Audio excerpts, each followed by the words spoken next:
Hello, assalamualaikum guys, welcome back to my channel.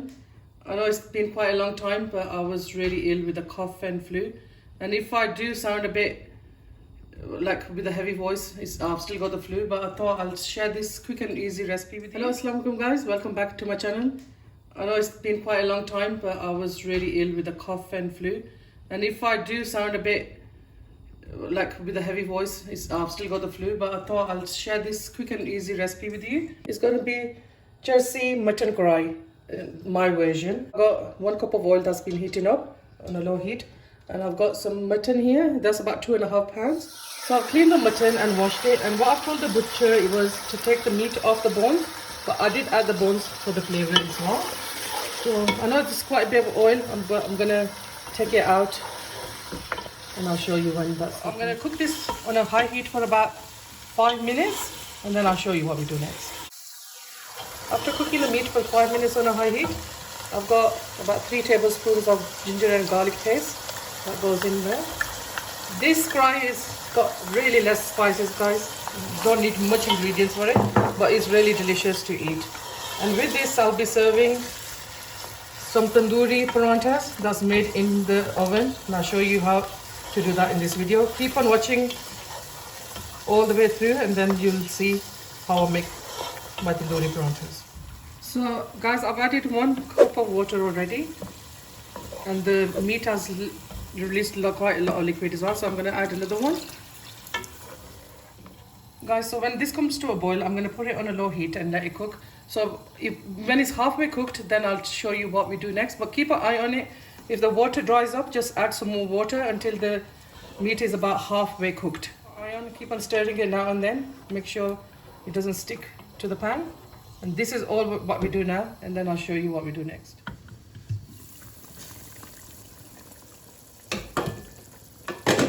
So the meat's been cooking for about half an hour. Still got some liquid in here. That's fine, because it's only half cooked.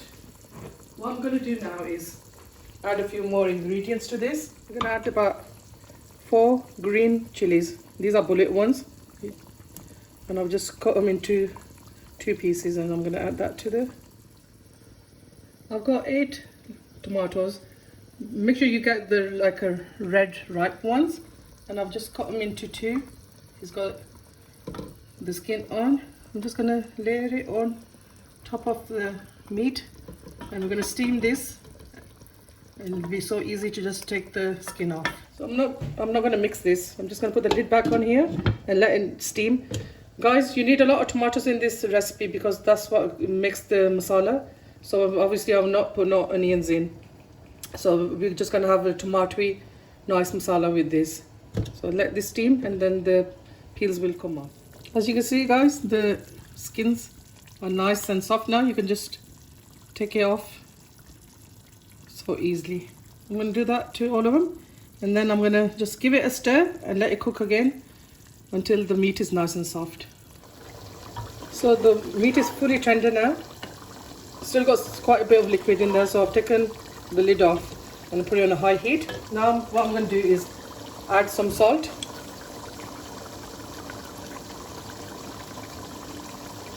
To your taste. It's totally up to you how much you put in there. I'm going to start with a teaspoon, and then if I need any more, and I'll add some more. I'm going to add a teaspoon of black pepper. That is not in the original CHARSI karahi, but I like to add a tiny bit in there. We're going to stir this and we're going to dry all this liquid up, and then I'll show you how it looks. As you can see, guys, the oil has risen up. But we're still going to cook this for another about 15 minutes. I'm just going to add some ginger, which I've finely sliced. Just add a bit in there. And also I've finely sliced some more bullet chilies, and I'll leave some for the garnish.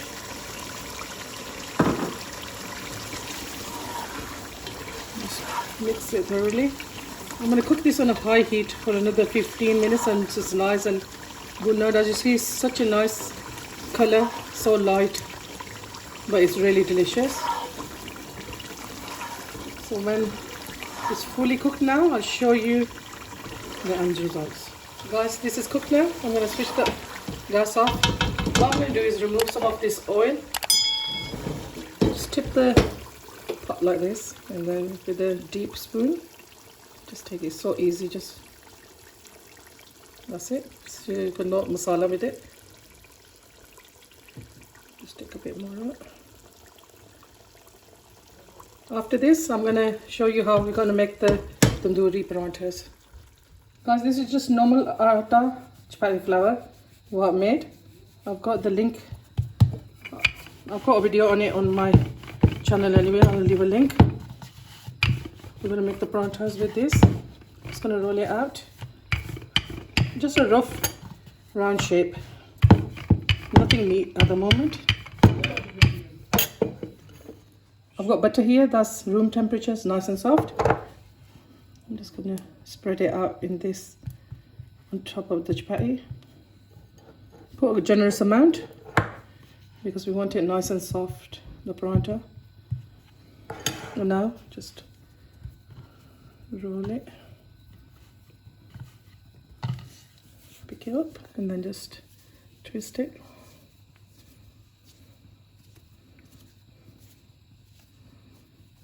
I'm just gonna put a tiny bit of dry flour on it and then put it in this plate. I'm gonna make the last one and then I'll show you how we make it. The first one that I made, I'm gonna use that because it's nice and soft now and easy to roll out. Put a tiny bit more dry flour on it. And now I'm gonna roll it.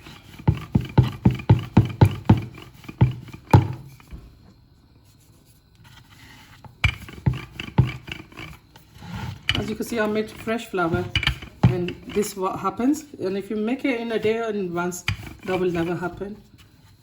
It just gives it a good rest. Pick this up and with your hands, just make it larger. I've got a tawa that's been heating up, and I'm just going to put this on top. Make sure that the tawa's not too hot, because I don't want it to burn. We're going to cook it on one side and then we're going to put this under the grill. As you guys, it's nice and golden brown at the bottom. What I'm going to do is just put a tiny bit of water on top, as I usually do for tandoor roti.